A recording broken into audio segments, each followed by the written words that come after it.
આવેલા કલક ગામમાં બિરાજમાન સ્વયંભૂ તલકેશ્વર મહાદેવનો અનોખો મહિમા છે। આશરે 100 વર્ષ કરતા પણ વધુ સમય પહેલા શ્રાવણ વદ તેરસના દિવસે વ્યતિપાત યોગ અને પ્રદોષના શુભ સમયે આ શિવલિંગ પ્રગટ થયું।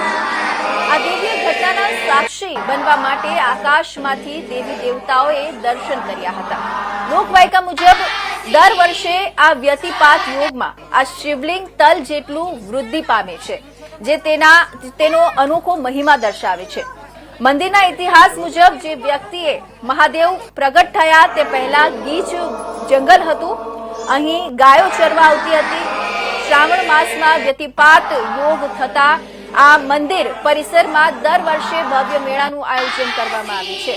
ગ્રામજનોની શ્રદ્ધા છે કે વ્યતિપાત યોગના દિવસે આ શિવલિંગના દર્શન કરવાથી ભક્તોના બધા પાપો નષ્ટ થાય છે અને તેમની મનોવાંછિત ફળની પ્રાપ્તિ થાય છે। આ વર્ષે પણ પરંપરા અનુસાર તારીખ 21મી ઓગસ્ટ 2025ના રોજ શ્રાવણ માસમાં વ્યતિપાત યોગ થવાનું હોવાથી ગ્રામજનો દ્વારા ભવ્ય મેળાનું આયોજન કરવામાં આવ્યું છે। આ મેળાનો લાભ લેવા માટે ગામના લોકો અને પંચાયત સભ્યો દ્વારા આસપાસના વિસ્તારના તમામ શ્રદ્ધાળુ ભક્તોને ભાવભર્યું આમંત્રણ પાઠવવામાં આવ્યું છે। આ પવિત્ર દિવસે તલકેશ્વર મહાદેવના દર્શન કરીને ધન્ય થવા માટે મોટી સંખ્યામાં ભક્તો ઉમટી પડે તેવી શક્યતા છે।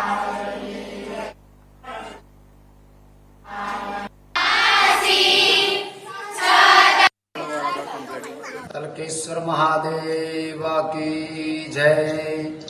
જંબુસર તાલુકાના કલક ગામની અંદર ભગવાન તલકેશ્વર મહાદેવનું બહુ પુરાણું અને બહુ જૂનું મંદિર છે અને ત્યાં લોકો દર વર્ષે ભગવાનના મેળો ભરાય છે અને દર વર્ષે દર્શન કરી લોકો ધન્ય પામે છે।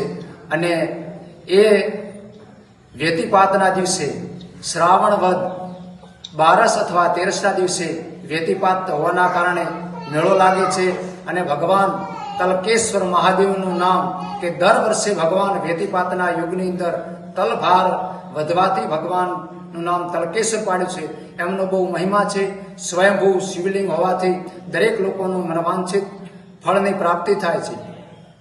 આ વખતે શ્રાવણ વદ 13 અને ગુરુવાર તારીખ 21/8/2025ના રોજ ભવ્યથી ભવ્ય ભગવાનનો મેળો ભરાશે અને દરેક કલક ગામના સહભાગથી મેળાનું આયોજન કરવામાં આવ્યું છે અને દરેક લોકો મેળાની અંદર પધારવા હાર્દિક આમંત્રણ છે અને દરેકને મેળાની અંદર આવી ભગવાનના દર્શન કરી પોતાનું મનવાંછિત ફળની પ્રાપ્તિ કરે।